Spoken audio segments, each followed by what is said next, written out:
So I want to get off a quick response here to a recent video. This is February 11th conference report. That's Fred shot a video called Language in General and Human Language in Particular. It's a very interesting video discussing language and consciousness and comparing and contrasting this notion of a kind of general language, what one means by that, and then human language in particular, or general consciousness, and then human consciousness in particular. And I guess in some way he's playing with the the usefulness, perhaps, of having an abstract or a kind of regulative ideal of what that is in general, and then always trying to look for it in some degree in its particular embodied instantiation, the socio-historical conditions under which it actually unfolds, the particular languages or the particular consciousness that we're talking about. I guess the way that I would want to jump into this conversation and hopefully contribute to some of that is to suggest a robust media ecological orientation. And I would situate it first in Sartre. Maybe one way to get at this nothingness issue would be to say it that if we say in the beginning there was nothing and then there was something, that becomes a mistake if we think that the something now excludes the nothing. No, there was nothing, and then when the something came along, the nothing was still there too. And we've never gotten rid of the nothing. So consciousness is a kind of nothing. It's a room making nothing that is nothing but for itself. It doesn't have any being in itself. It's just the way that being in itself haunts itself as another. I mean, these are Sartre's this is all just Sartre's terminology.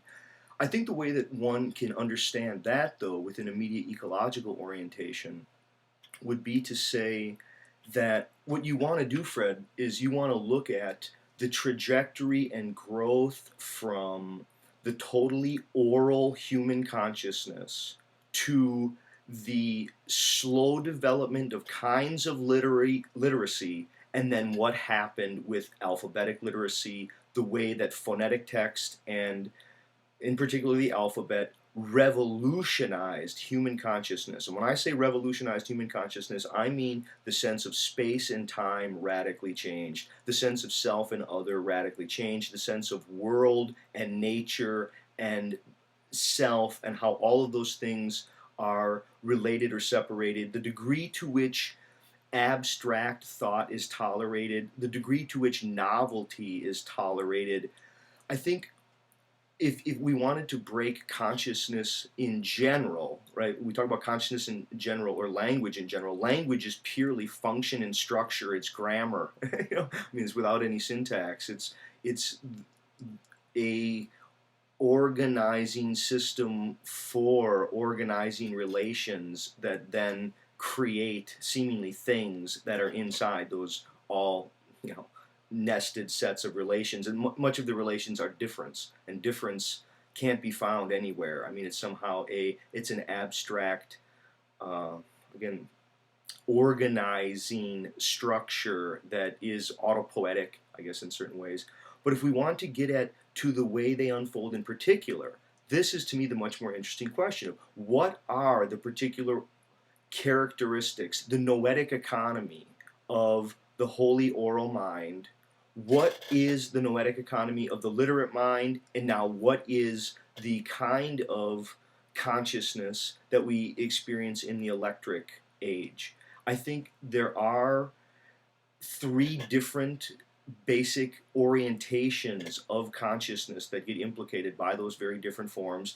Now, that I think that's right to say that there still is something like a consciousness in general. Yes, consciousness in general is nothing. It's the room making nothingness that clears itself in some kind of sense of space, in some kind of sense of time, and in some kind of revealment of a there and a localized here. Now, whether you want to call that an I or a we or a this, whatever that is, there's some sort of there that's disclosed, whether that's an imagined there or it's a physical there. There's a perceptually disclosed there, but that's always correlate.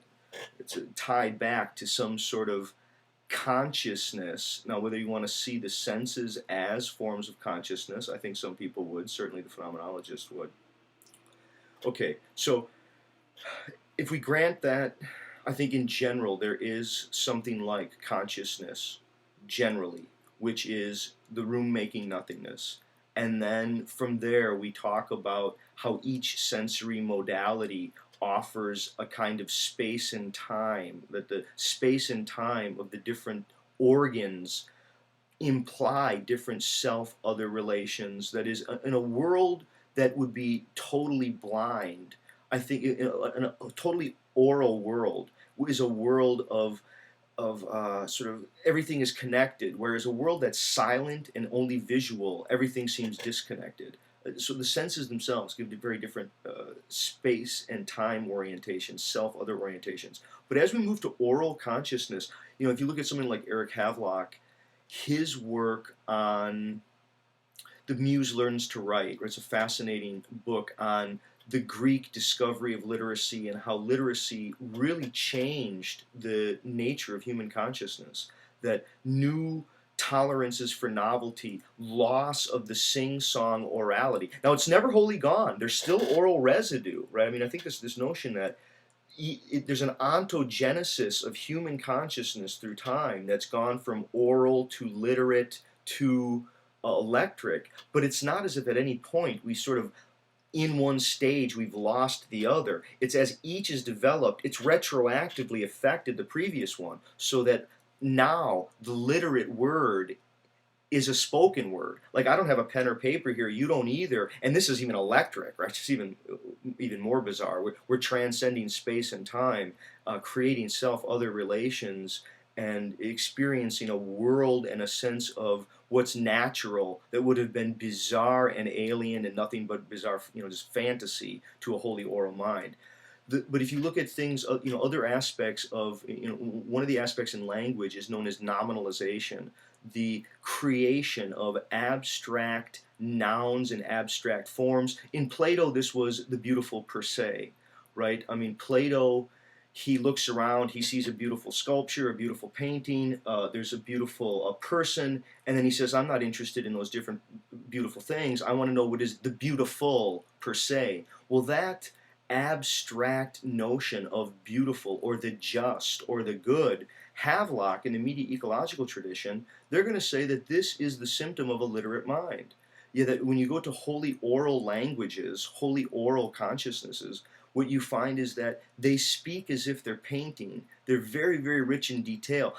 They may have hundreds and hundreds of different words for different kinds of trees, and even different words for the different tree at the different part of the season and different part of its growth, but they don't have a word for tree. They'll have words for every possible, many oral languages, they'll have words for every possible degree of familial relation. They'll have a particular word for your brother's cousin's nephew's sister. There'll be a word for that person, but they won't have a word for family or relative. See, I mean, we have very abstract nouns, and I think we can get caught in abstract philosophical puzzles and problems because we're suffering from the prejudices of a literate mind trying to solve problems that were created through literacy, right? Now, it does seem, I guess I'm just, maybe I'm just trying to say, Fred, I found it to be a very engaging video. I do think there's much merit to try to understand both language in general and consciousness in general, if by that we mean some sort of regulative organizing ideal that helps us break down the categories by which we will assess particular and different languages and different consciousness, what we mean by consciousness in different historical and socio-historical embodiments, the way it's actually played out. But I think the socio-historical attention, if we want to be real to it, I do think there is much merit in being honest about the fact that there was a long, long history of oral consciousness. That oral consciousness became literate, became very abstract, and now it's becoming electric. And what it'll all mean when it becomes fully electric and attention spans start to shrink and people no longer think they have to know anything because the brain is now outside of the body. People can sit around and think that if they could Google search it, that's well enough. Why do they need to know anything? Look, if I want to know anything, I can just Google search it. This notion of brain outside the body and of a public consciousness and a dissolve of a private self, these are things that I think are fairly interesting, but none of this will ever get rid of the room-making nothingness at the ground of it all.